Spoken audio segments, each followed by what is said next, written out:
Ladies and gentlemen, the President of the United States, Donald J. Trump.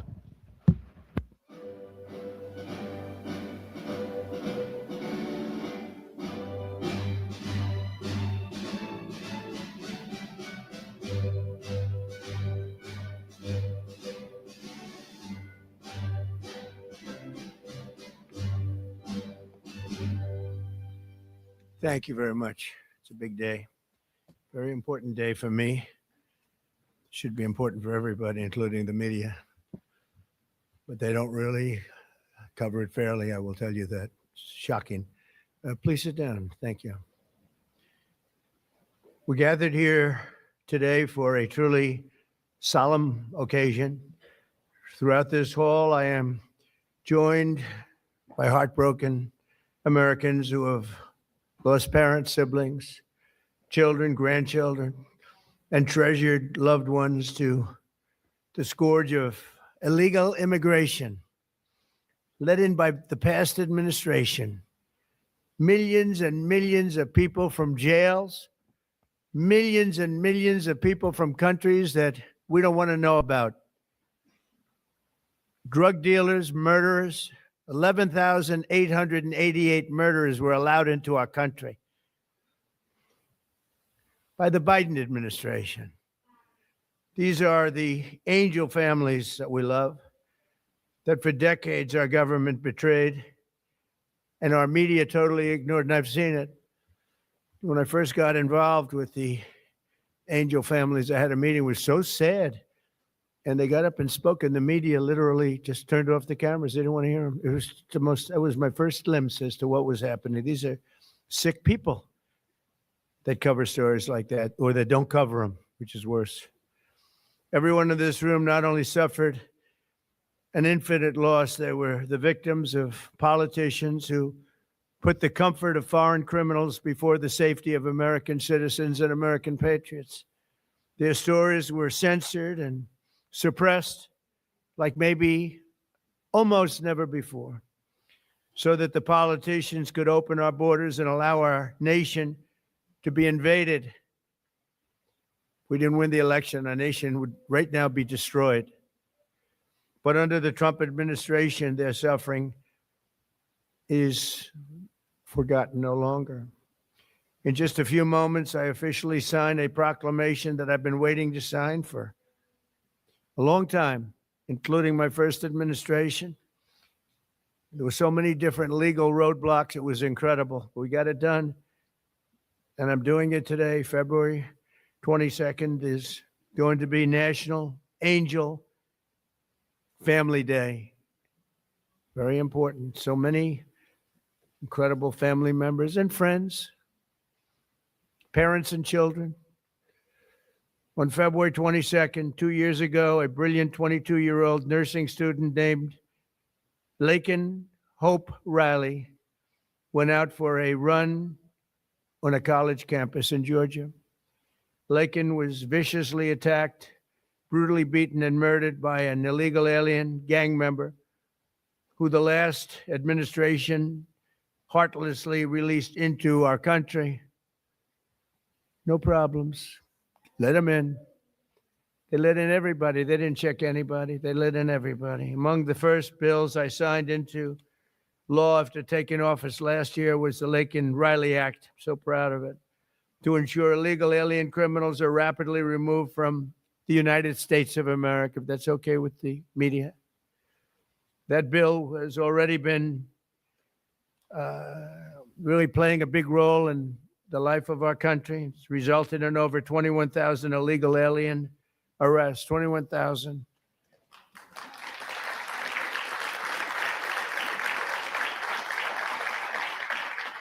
We're joined this morning by Laken's parents, who I have gotten to know. These are incredible people. And I want to ask Laken's mother, Allison, to please come forward and say a few words, please.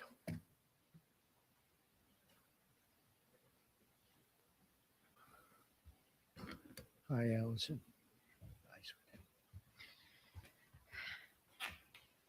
Well, this is unexpected, but I think that a lot of people feel like that President Trump is maybe different than the version I've gotten to know. And I just can't thank you enough. You have said from the beginning, literally the day after this happened, that you would not forget about Laken. You weren't president at that time, and you have not forgotten. You have fought a fight that most people would not want to have to fight. Most people wouldn't. They would just say it's just easier not to do this. And President Trump you are doing a thankless job that most people just wouldn't do. And I just can't thank you enough. There are just not enough words to say. Because if you've lived the nightmare that we have lived, you understand the importance of the job that he's doing and securing our nation and fighting for our families. Because this could be any family. This happened to my family. This could be any one of your families. And Laken was the most responsible, hardworking, kind, selfless, beautiful Christian. And she wasn't somebody that put herself in bad positions. She didn't make bad choices. She was just a good girl.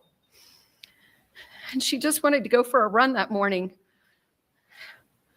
after she'd gotten up at 4 o'clock the morning before to decorate her roommate's door for her birthday.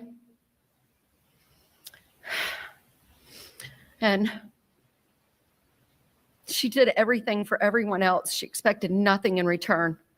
She just wanted to be a good friend and a good sister and a good daughter and a hardworking nurse. She was working so hard for. And I'm beyond blessed and thankful that you're honoring not just Laken, because she's one in a ton of people that have suffered at the hands of illegal immigrants. She's not the only one. And so thank you for honoring all of them, not just Laken. And we're just beyond grateful. Thank you. Thank you so much, Joe. Thank you. Thank you so much.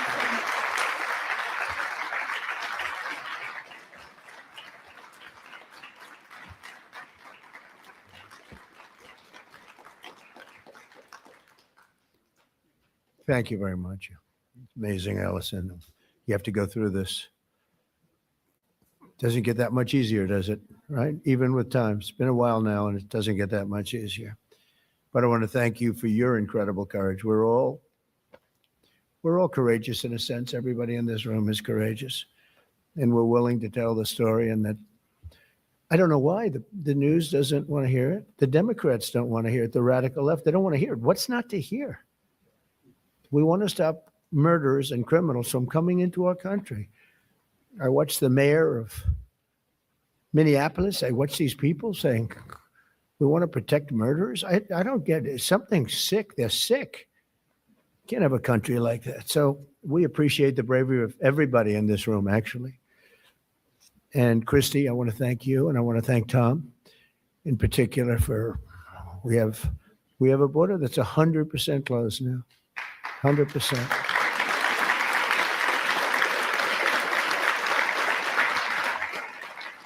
So Laken's story is even more tragic because her death was completely preventable. This shouldn't have happened. Guy should never have been here.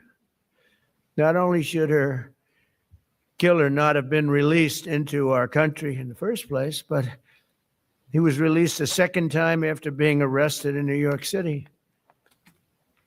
Here today is a great gentleman, the police officer who arrested that illegal alien, only to watch him be set free to kill. I mean, he was arrested and they let him go free. They knew he was trouble, big trouble.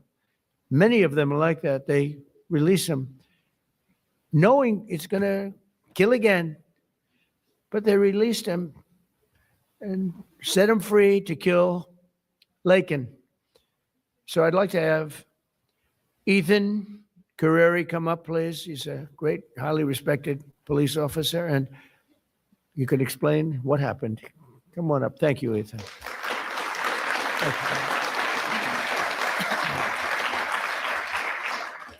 Mr. President, it's an honor to be here today, and it's an honor to be speaking with you guys.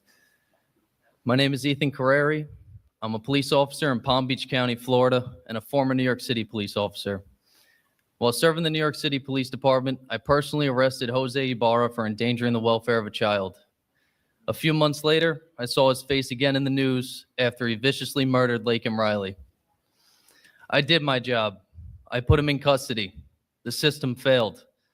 No detainer, no accountability, no deportation, and an innocent American life was taken.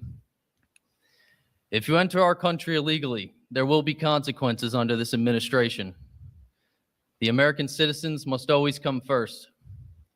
To Laken Riley's family, your loss should have never happened. We owe it to you and every American family to enforce our laws, secure our border, and protect innocent lives. Mr. President, thank you so much for having me here today, and thank you for all you've done for our country. Thank you. Thank you. Great job. Thank you very much. I notice you left New York to come to Florida. It's in a way it's too bad, right? But you couldn't take it anymore. They don't let you do your job. But thank you very much, Ethan. Great, highly respected person. Have to do a little checking before I introduce people, otherwise I get in trouble. Sometimes I introduce people and they say, "Sure, did you know this or that?" But you checked out very, very well. Wow. Stories like Laken's are one more reason why my administration will do everything in our power to end the scourge of sanctuary cities once and for all. They protect criminals. Why do people fight? They protect criminals with a vengeance. They fight for these criminals like murderers. They're protecting murderers. They fight for them so hard. There's something wrong with them. We're joined today by so many angel families who are grieving a terrible loss. They've gone through hell. Steve Ronnebeck was the father of 21-year-old Grant Ronnebeck, a beautiful guy who was shot and murdered by an illegal alien while he was working behind the counter of a convenience store in Arizona. He was working behind the counter. Steve, would you please come forward? We'll talk about your boy. Thank you very much. Thank you, Mr. President. Good to see you. You know, I spent some time with President Trump in his first election. President Trump talked about Grant even before he was elected in 2016. And finally, we had hope. We had hope that it was going to end. I was just talking to Secretary Noem that we all sat around the table one day during one of our visits to Washington. And again, the word preventable came up. All these deaths at the hands of illegal immigrants are preventable. They could have been stopped. We could have done so much more, unfortunately, at the hands of an election that we question. Somebody took their foot off the brakes and put their foot on the accelerator to let these people into our country. And it wasn't just regular people, it was criminals, it was murderers, killers, rapists. And now today, we are finally going to see that somebody's going to remember all of our loved ones. They're going to remember the names, and they're going to remember what we've all been through. Thank you, Mr. President.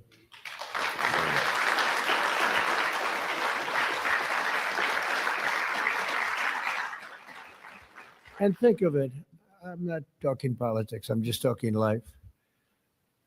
If that election, if it wasn't rigged, it was a rigged election by millions and millions of votes. a guy that never left his basement. It was all run by crooked people. The COVID was a little bit of a shield. We had a lot of things going on, but it was rigged by millions of votes. We did great in that election. If that election wasn't rigged, every single one of the people in this room right now would not be here.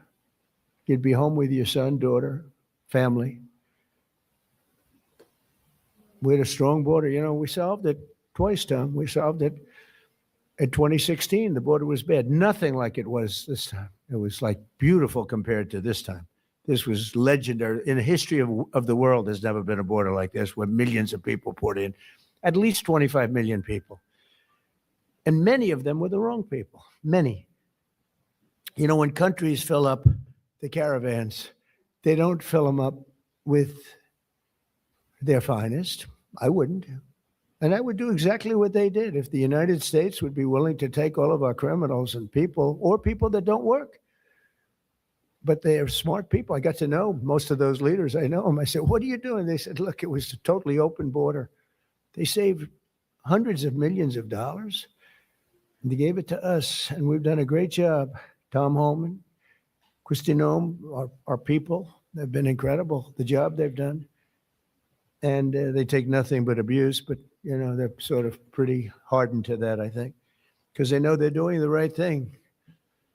It just amazes me that there's not more support out there. It's just, we actually have a silent support. I think it's silent. I think well, that's how I won. I got probably 85 million votes. They say 78 million, 79 million. They cheated in this election too. It was just too big to rig. Too big to rig. But they cheated like hell. They can't win on policy. Men and women's sports. We have a new one though.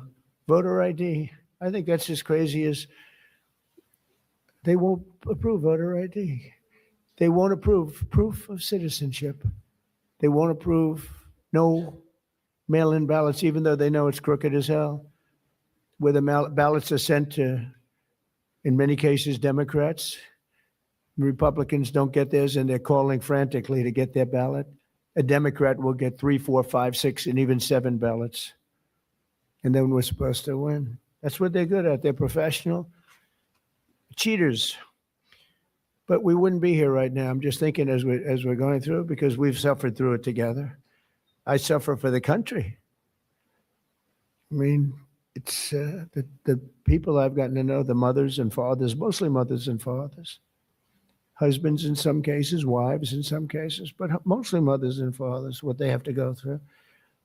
Also with us is Marie Vega, the mother of Javier Vega Jr., a retired U.S. Marine and Border Patrol agent, so respected, who was murdered in front of his family by 2 illegal aliens, bad ones, really bad ones.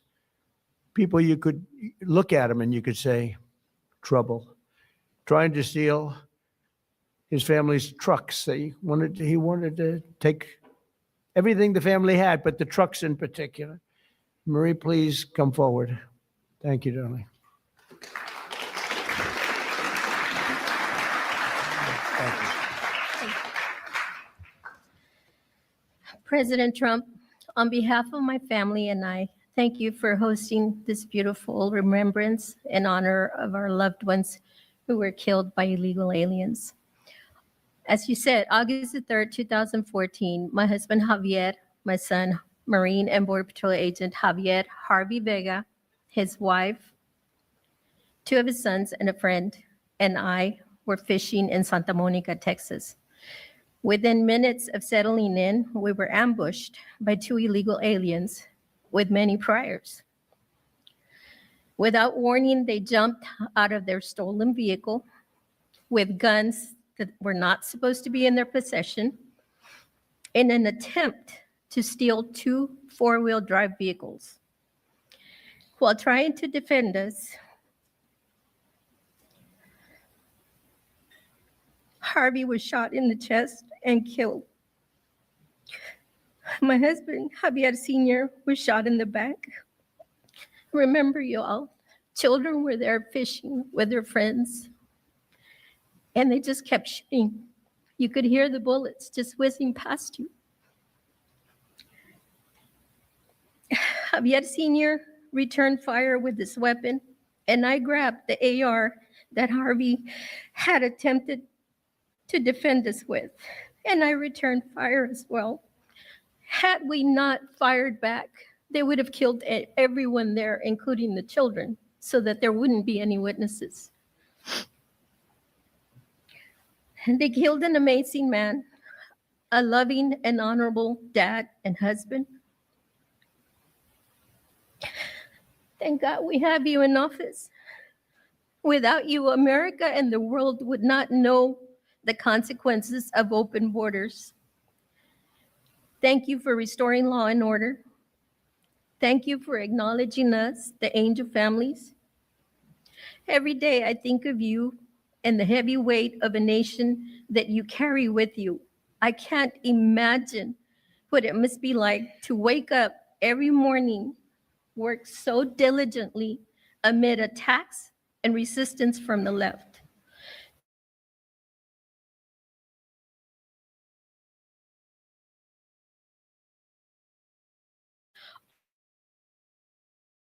Making America great again.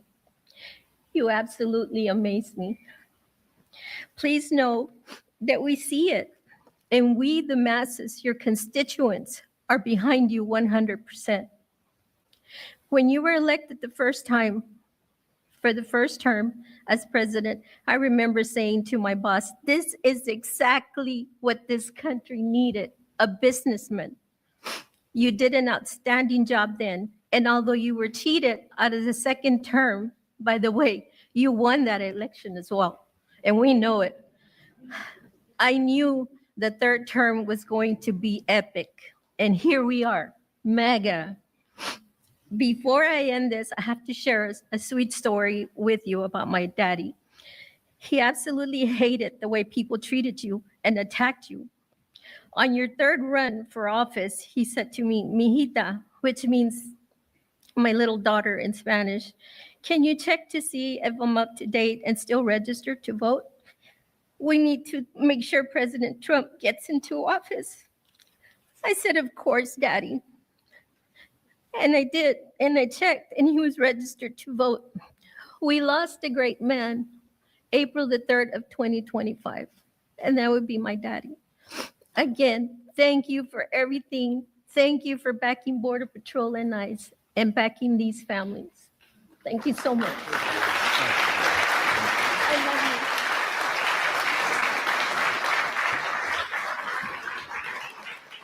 you. So beautiful.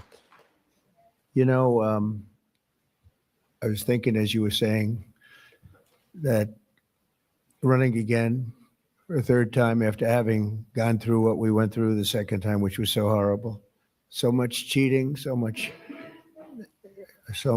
deception and viciousness, and you could see what they were going to do. And I'm here now, and it's a much more powerful term than my second term would be. And much more powerful. And one of the reasons is everybody sees how bad they were. And I had to go through, and I still do, fake stories, fake polls. I had polls for the election that showed I was going to get swamped, and I won in a landslide. They were fake polls because polls are tough. You know, when you get a fake poll, I get them today. I saw one today that I'm at 40%. 40%. I'm not at 40%. I'm at much higher than that. I mean, I'd love to run against anybody.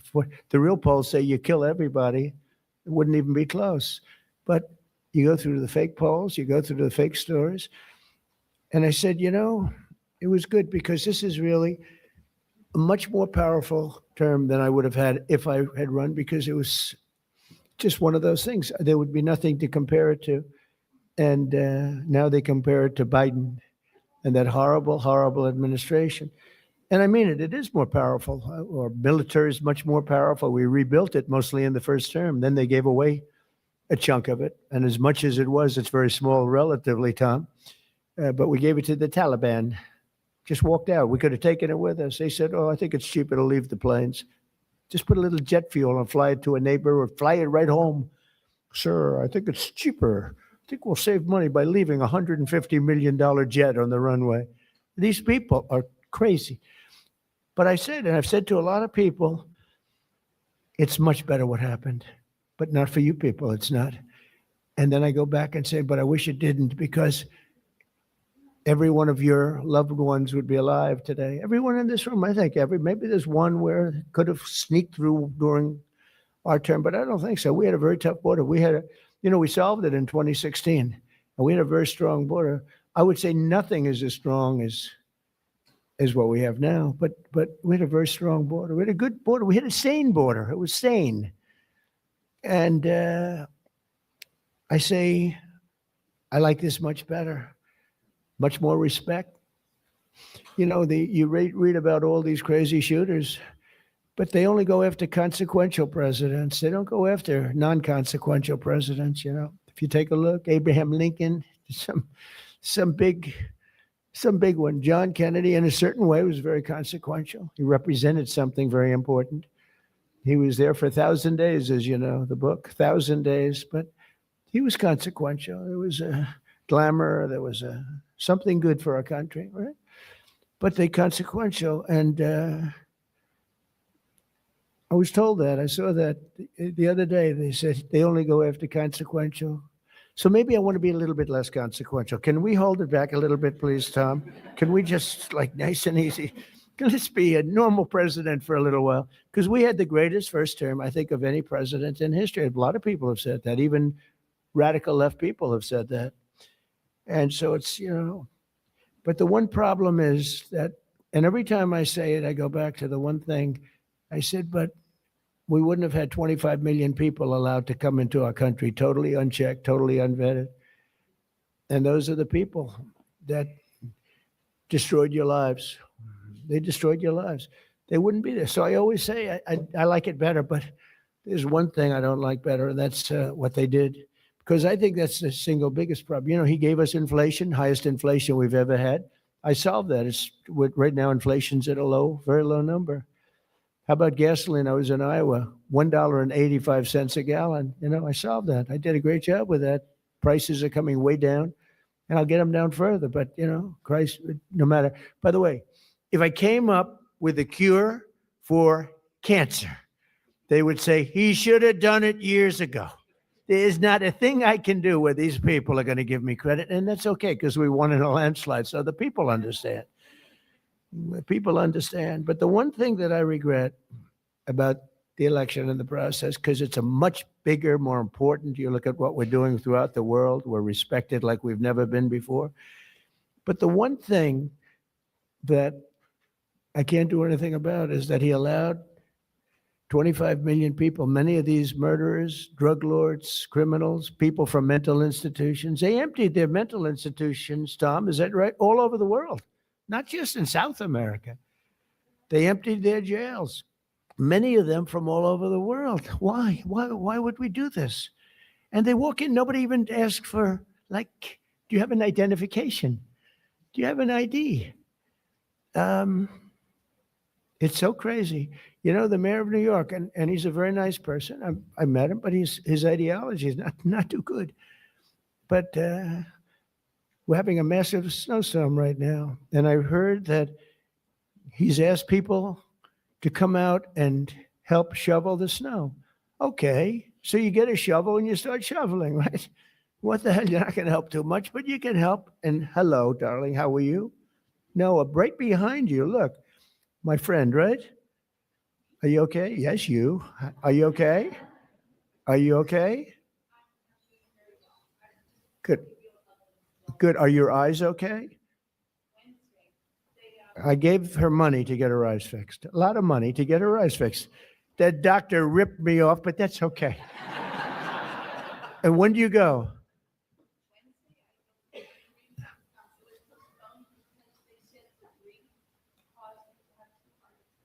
Well, you get them done. It's an operation, but it's 100%. It's great. Good. You're going to have 20/20 vision. She's almost blind, cataracts. She's almost blind. And with one operation, that'll take a very short period of time. Hope you have a good doctor. He's an expensive doctor, top of the line, right? But you know what? You're going to have 20/20 vision. because I noticed you're wearing glasses. I saw you yesterday on television wearing glasses, and I said, well, but anyway, but, speaking of your family, it would be a lot different right now, except for the election. So I always say, it's too bad that happened. And if I had it to do again, it's despite the tremendous job we're doing now, I wish it could have been the other way, because we wouldn't even be having this meeting right now. There'd be nobody. I wouldn't have gotten to know you, but it's gotten to know you under very bad circumstances, right? The worst circumstances. So one of those things. But the thing I can't understand is why the press isn't more supportive. They're so dishonest. The stories, the polls, they polled you. They say, oh, the angel moms. I think the angel moms are the finest people I've met. I mean, the angel moms and families and dads, but these are unbelievable people. Why are they so angry with angel moms? They had their child killed. Stories that are so horrible, I'm not going to mention. A couple of people are in the room. What they did with the child after they murdered the child. It's not even, and these people are actually on the side of the criminal. I don't get it, Tom. Someday you're going to explain it to me, but I don't think you can either. It's crazy. Laura Wilkerson is another American mom whose 18-year-old son, Joshua was horribly beaten, tortured, and murdered by an illegal alien who went totally crazy and just went to school. And I'd like to ask Laura to come up and say a few words about Joshua. Please. Hi. Another one of my friends. One of my original friends, right? Thank you so much for having me today. My name is Laura Wilkerson, and I want to thank everybody for their help in gathering us here, the American Border Story and the White House, and all of your helpers. I thank you for that. I met a man about 11 years ago who was running for office, and he sat with us a couple of days, and he watched as the tears rolled down my face as I told him the story of how our youngest son, Joshua, was brutally beaten, tortured, strangled to death, and his body set on fire. The man next to me was President Trump. He never, ever looked away from my pain.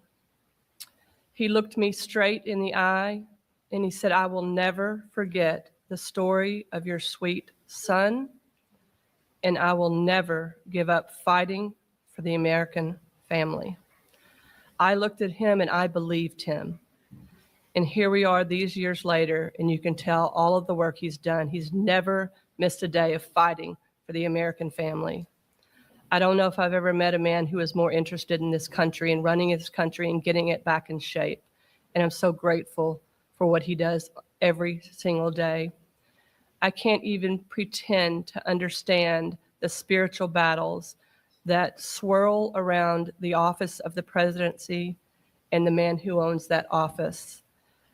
I would ask that God breathe a fresh breath of air through this administration so that he can calm those spiritual battles and allow our president to continue to do the hard work. Jesus works on my family every day, still healing us today. And I am just so incredibly grateful for the man who's in office, who never quits. He is sidelined so many times, but we know the man, Jesus, who can take care of that. And we pray today in his name that he will sweep through this country and make it right again. Thank you so much for having me. Thank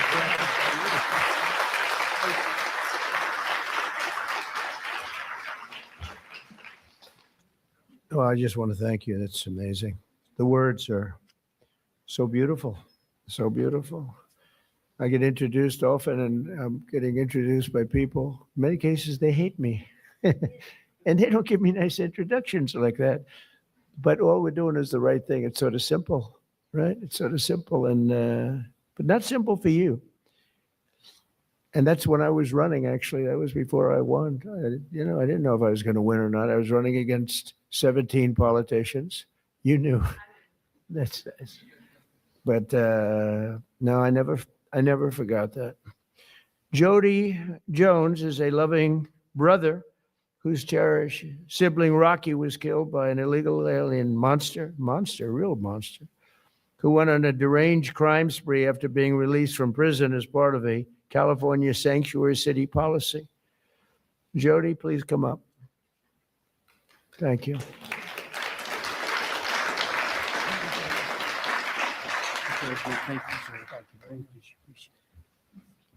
Well, I have this speech, but I'm not going to give it.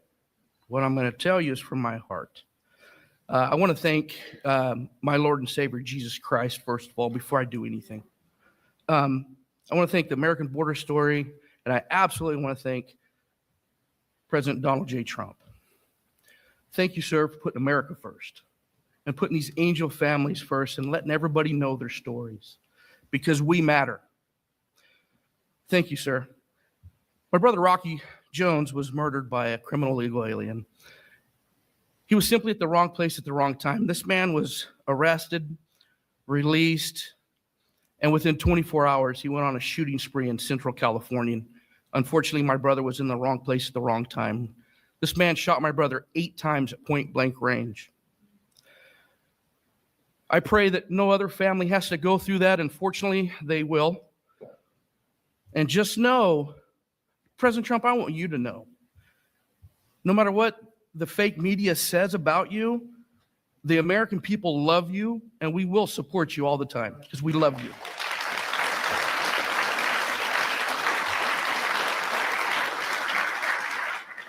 I'm sick and tired of hearing these Democratic politicians stand up on these podiums and say how sorry they are for seeing these criminal illegal aliens being ripped apart from their families. What about us? What about the American family? What about us? We mean something too. And this man right here understands it. I was listening to Grandma Cook, and she said thank you to President Trump. And I love that lady. I don't even know her. I just heard her. I just got the fire inside of me. I'm like, wow, that's an American. I love America. I want you guys to understand this. Americans are not racist. We're not xenophobic because we want a safe America and we want to put Americans first. This man's not racist because he wants to put Americans first. Are you kidding me? I know you guys hear it all the time, but we are not. And I'm going to tell you something. I love America. I love Donald Trump. I love my family. And by gosh, I love America. Thank you very much, Donald Trump. President Trump, you are the man. You are the man. I want to say this. I'm going to end here. I want to say this. I love my country. God bless you. God bless Donald Trump. And God bless America. Thank you.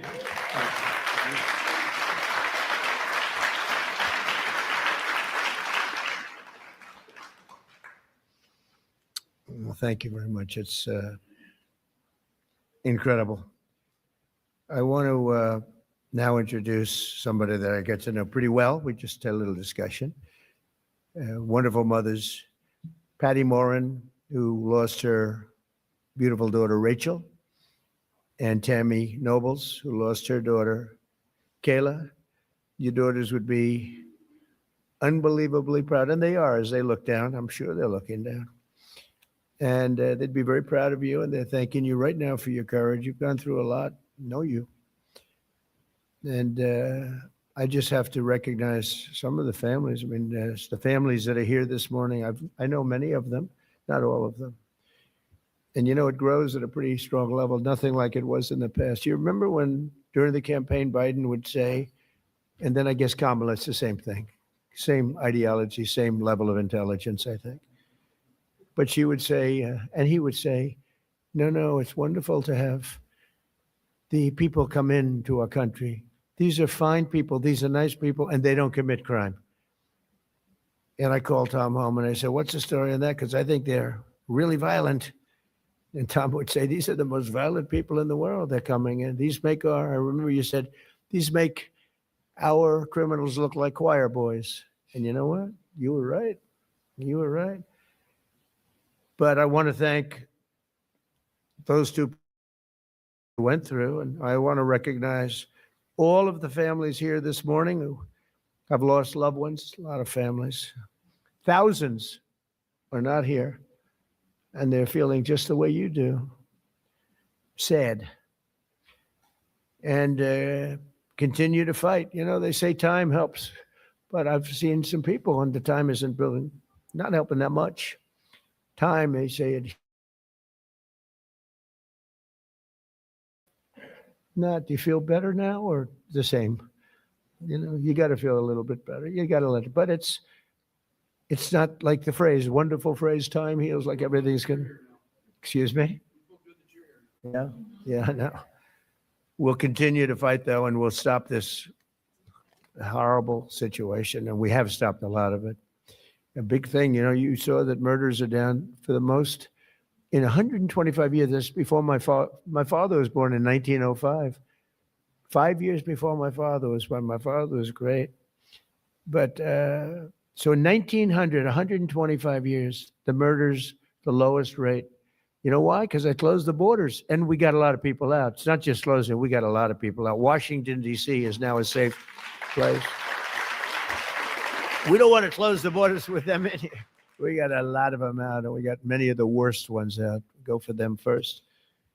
But I want to conclude by reading part of a letter I received earlier this year from two heartbroken grandparents who will never again see their 8-year-old granddaughter after an illegal alien ran her over with his truck purposely. They wrote to me, we are hurting so badly, and now know that the hurting in our family will never go away. It never, ever will go away. We're not seeking notoriety. We don't care about press coverage, but we do want our girl to be remembered.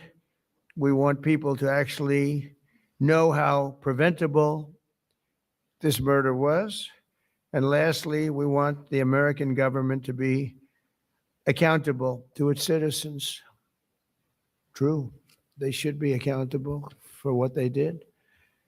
That's my administration, and I will tell you, fighting, and we're fighting so hard. All of them, everybody together is fighting.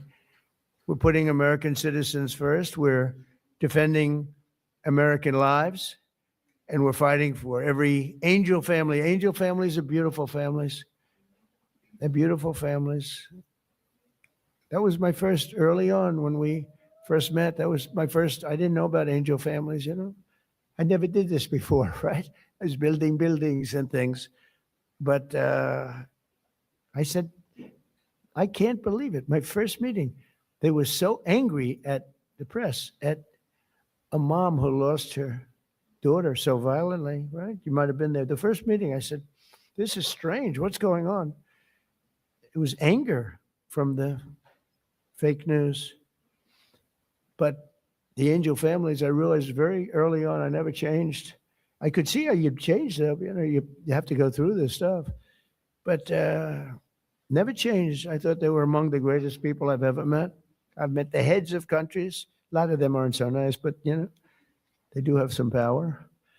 And we've done very well with all of those people. But among the finest people I've ever met are the people in this room and people, many people outside of this room. I know many, many more than just in the room. But we restored our border, and that's now totally secure, and our country is at the safest level it's been in many, many years. How could anyone possibly say we want open borders, knowing, especially, let's say you did that because you're foolish or stupid or something, and you did it, but after a couple of weeks, you're going to know that the people coming here, if you're running a country, you want to send your bad people out. That was the way I looked at it. I didn't know anything about it. I ran for office, but I have a lot of sense. And I said, well, open borders is no good because if I'm running the country nearby or far away, I had no idea how far away. They came from the Congo in Africa. They came from all of them, not just South America. Congo let vast numbers, hundreds and hundreds, and probably thousands of people out of jail. They brought them through Mexico and they dropped them into our country. But you would say that common sense, well, and I said it right from almost the first day. I said, how can you have an open border? All the countries are going to be dropping their prisoners into us. That's exactly what happened. And mental patients and others. So we have a country that's now doing well. We have the greatest economy we've ever had. We have the most activity we've ever had. I'm making a speech tomorrow night, and you'll be hearing me say that. I mean, it's going to be a long speech because we have so much to talk about. But Americans like Lakin and Grant and Javier, Joshua, Rocky, Rachel, Kayla, these are great people, and we're never going to forget them. I'll never forget them. I don't know how long I'll be around. Got a lot of people gunning for me, don't I? Huh? But I will not forget them. I'm never going to forget them. And I just think you're among the most brave people. I meet a lot of brave people. I meet warriors. I give out congressional medals of honor where people recommend, like these two in front of me who are so wonderful, but they recommend, and I meet the greatest people. But this is a group of people that for whatever reason, I just feel maybe the warmest about.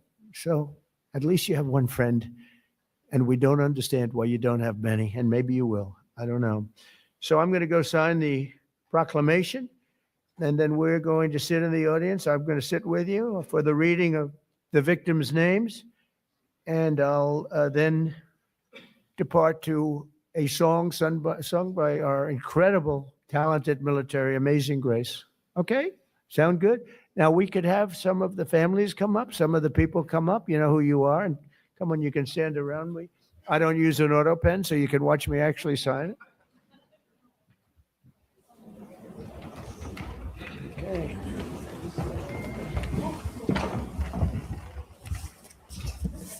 We'll do this the right way. I want to give coins to the family, okay? Could I I? had one for you, and I couldn't bring anything inside. I know, Secret Service, well.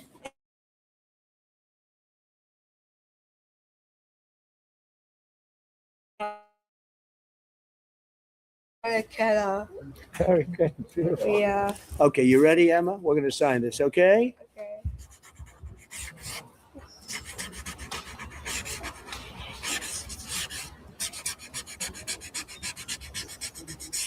Okay, that's a good one. Thank That's a Thank good one. you. yeah.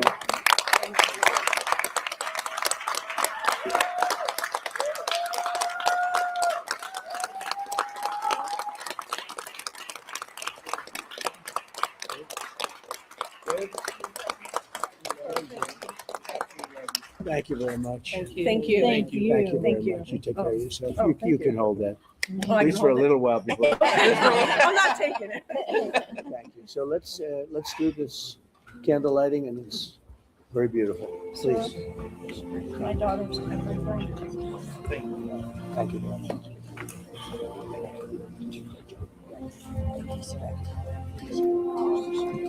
I can't tell you how much I Just love take care of yourself. That's, just type it. Yes, sir.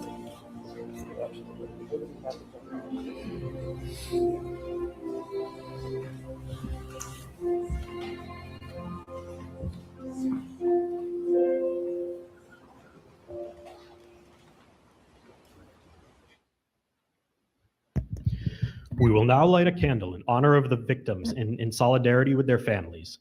Following the lighting of the candle, the names of the victims will be read aloud so that their memory may be honored.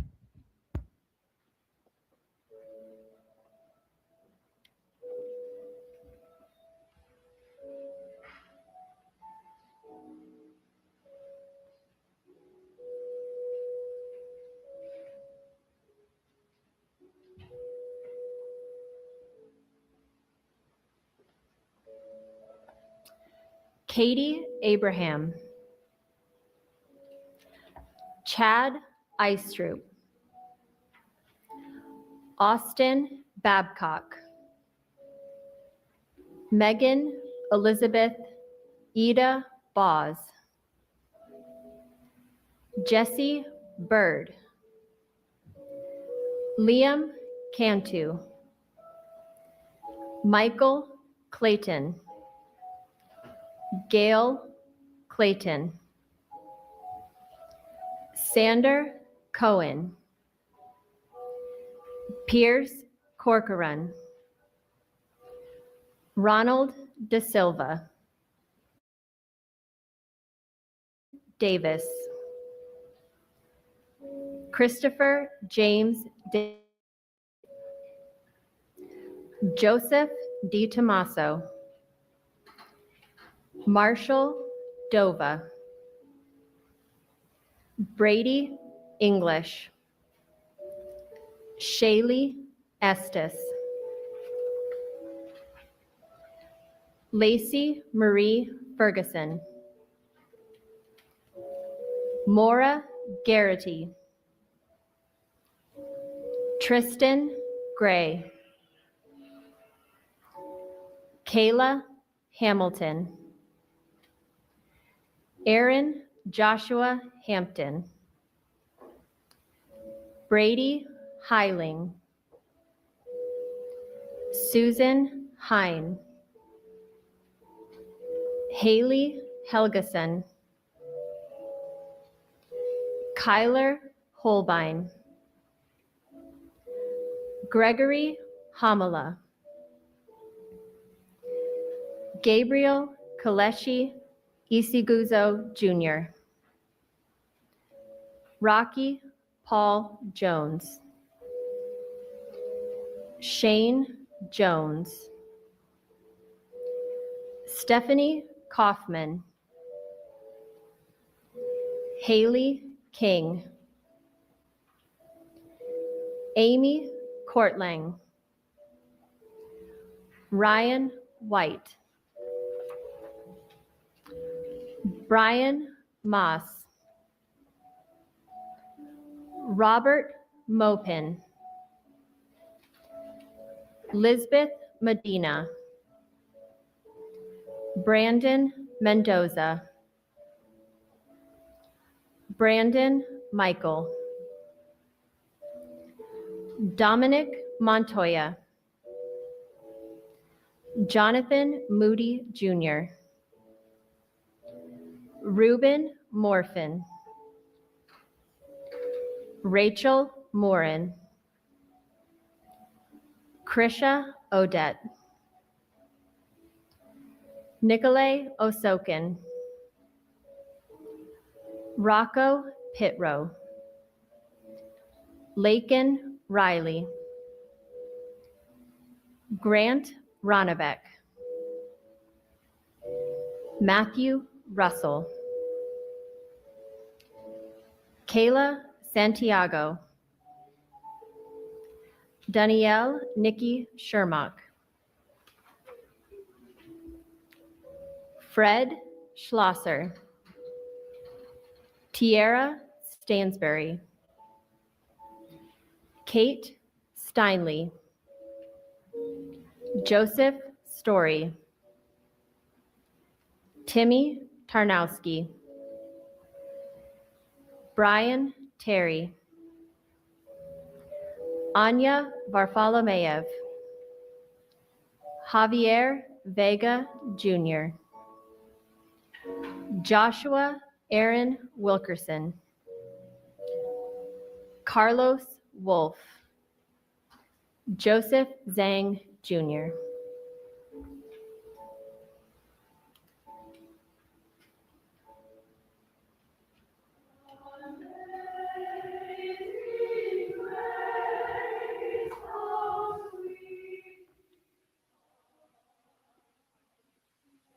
Say